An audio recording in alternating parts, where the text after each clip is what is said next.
Can I have your name? My name is Manahal Asif and I'm from final year pharma Medical University. And we will be mediating the second session for today. Before we proceed, I'd like to ask the audience to kindly switch off your mobile phones to avoid any disturbances. Please also note that you may write any questions that you have in the question cards that have been handed out. And we will open the floor for questions at the end of the session. Our next session, that is the sixth session of the conference, will be on special topics of rheumatology, and I'm honored to announce that this session is dedicated to Professor Dr. Sumaira Farman Raja, the President of Pakistan Society for Rheumatology from 2017 to 2018.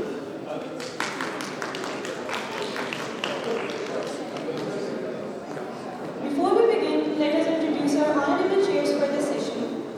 We have Professor Dr. Sara Khalid, who is the head of anatomy at Shalimar Medical and Dental College. Dr. Ghulam Shadi, who is a consultant rheumatologist in Multan. And Dr. Zafar, who is a consultant rheumatologist at Shifa International Hospital, Islamabad.